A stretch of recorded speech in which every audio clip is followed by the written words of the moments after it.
भी जा रहे हैं। ऐसे परमहंसाचार्य सुखदेव जी महाराज, जिन्हें इतना पता नहीं कि स्त्री और पुरुष किसे कहते हैं, उनको अपने ही अंग का नहीं रहता ध्यान कहीं भी, क्योंकि वो लोग अवधूत लोग होते हैं, वो वस्त्र भी नहीं पहनते, उनको अपने शरीर का ज्ञान नहीं रहता, क्योंकि वो परमात्मा पर इतने विलीन रहते हैं। ऐसे परमानंद के भीतर विराजमान निजांशया, ऐसा जब देखा कि दुष्ट प्रवृत्ति के लोग भी रहे, तब क्या देखा, दिगंबरम विकीर्ण केशम, केश खुले हुए, दिगंबर स्वरूप, बड़ी विशाल भुजाएं, दिव्य आभा, मुख कांति चमकने वाली। और देखा कि गांव के बच्चे सुखदेव बाबा को देखकर जो है ताली बजा रहे हैं, क्या कह रहे हैं, नंगा बाबा आ गया, तमाम प्रकार से बोल रहे हैं बच्चे गांव के। पर सुखदेव जी को कोई फर्क नहीं पड़ा, कौन अनुराग पूर्ण निहार रहा है, कौन हमारा सम्मान कर रहा है, कौन हमको क्या कह रहा है, इससे उनको कोई पता नहीं। जितने भी सिद्ध कोटि के संत थे सब गंगा तट पर विराजमान हो, सब उठकर जब सुखदेव बाबा गए तो सब उठकर सब खड़े हो गए। परीक्षित आश्चर्यचकित हो गए, 16 वर्ष के बालक आया है और देश देश हजारों आयु के महात्मा इसको देखकर खड़े क्यों रहे, इस छोटे बालक को देख। सफेद दाढ़ी वाले भी बड़े बड़े संत जो है सुखदेव बाबा को प्रणाम कर रहे। परीक्षित ने तुरंत उठकर सुखदेव जी को साष्टांग प्रणाम किया, अर्थात लेट दिए थोड़े उनके चरणों में। महाराज परीक्षित दंडवत किया, आसन दिया, षोडशोपचार पूजन किया। महाराज परीक्षित का पूजन करते हुए बालकों ने, स्त्रियों ने देखा तो सब उनके पीछे घबरा गए, अरे पागल बाबा की पूजा कर रहे हैं। सिद्ध बाबा निकल पड़ा, अरे सम्राट इसको दंडवत कर रहे हैं तो अवश्य में भी तो अब तो ये कोई बड़ा ही बाबा है।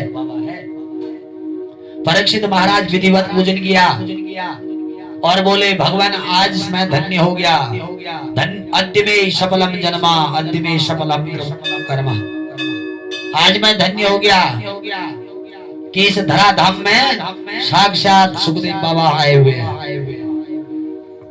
मैं धन्य हो गया महाराज। केवल एक ही बात जानना चाहता हूँ, क्योंकि आप योगियों में परम योगी गुरु है, अतः आपसे पूछना चाहता हूँ, मृणिया मानस्य किम कर्तव्यम, भाई मरना ही धर्म का क्या कर्तव्य होना चाहिए, कृपा करके बताइए। जीवन में क्या श्रवणीय है, क्या सुनना चाहिए, क्या स्मरणीय है, कौन भजनीय है, कि क्या कर्तव्य है, सब मुझे बताइए।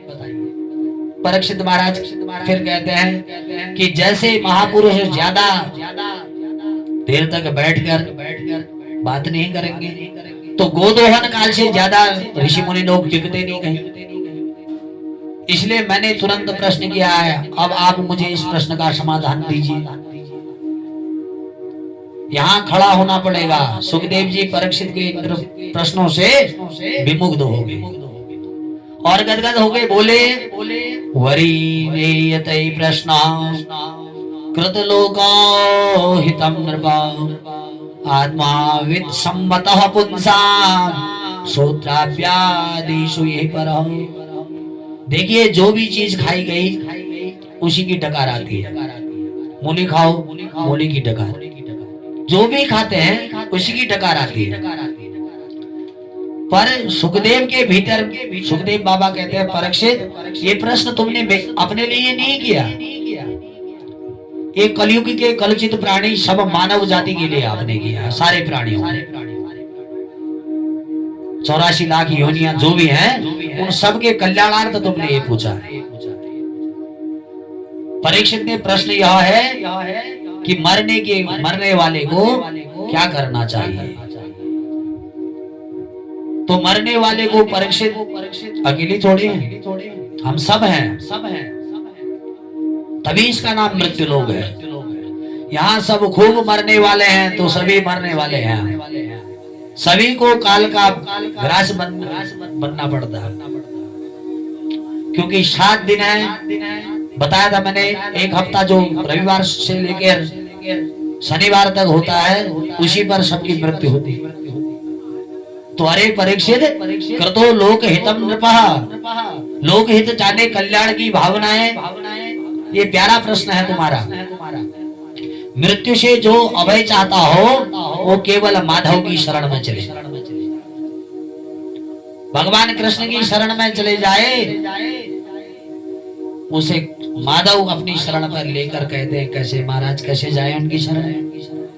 तो बोले श्रोतव्यम, पहले सुनना सीखो, भगवान की महिमा को पहले खूब सुनो। जब खूब सुनने पर खूब भर जाता है अंदर, फिर दूसरे को भी बताओ। और सुनने के बाद जो है तब बताओ उसको, जब आपको पूरा उसका ज्ञान हो। जब किसी ने व्यक्तित्व के बारे में उसको बताया जाए, उसकी जानकारी हमको मिली, तब हम उसको दंडवत करते हैं।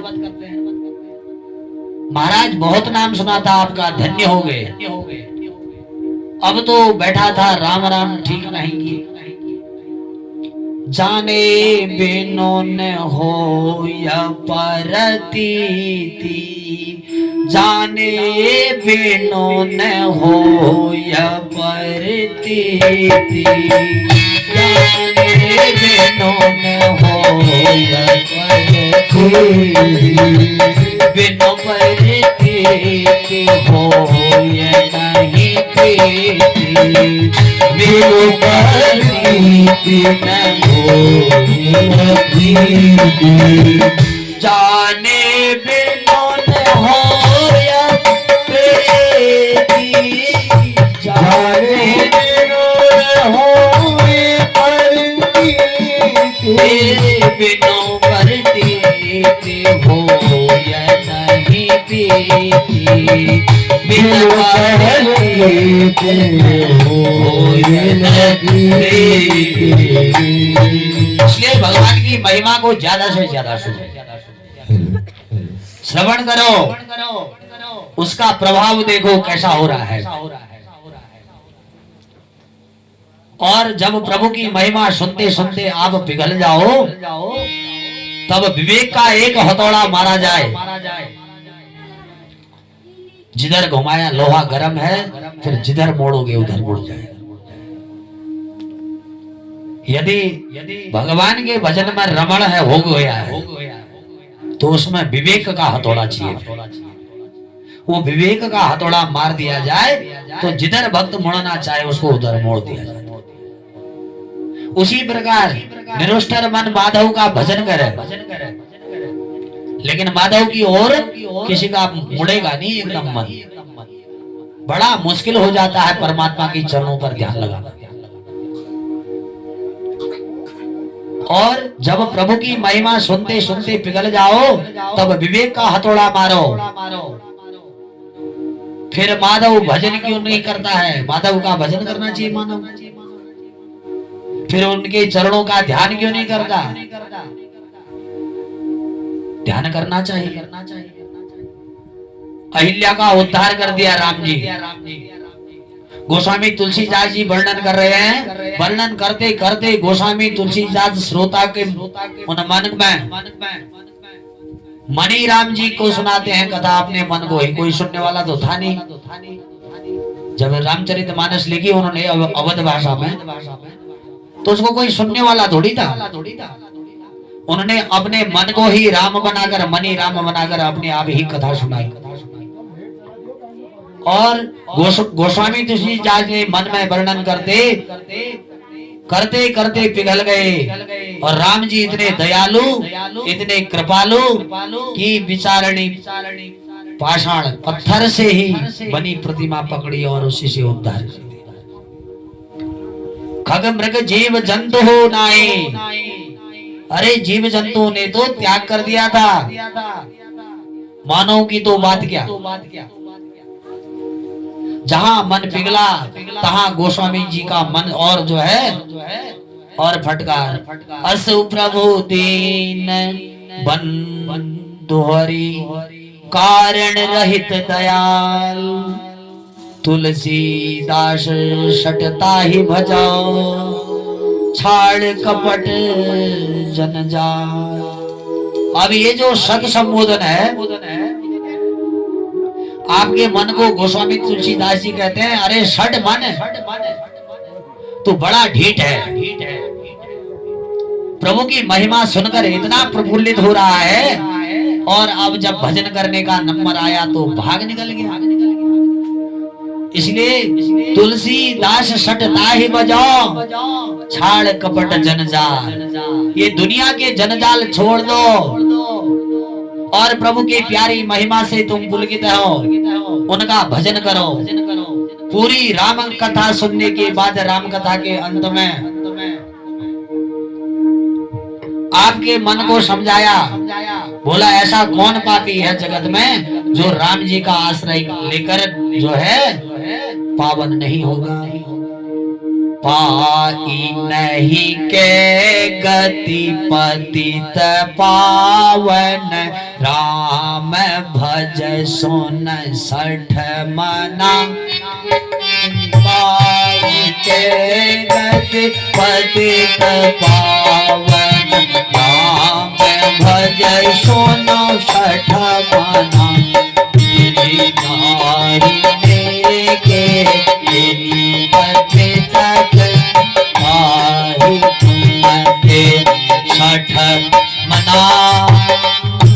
गोस्वामी जी ने पूरी राम कथा सुनाकर अपने मन को ही सुनाकर अपने मन को समझाया कि सुट सन मना। अपने मन को डांटते हुए कहते हैं कि पतित पावन राम जी का भजन कर, जिनका आश्रय लेकर पापी का प्राणी का उद्धार हो जाता है। जिसको परमागति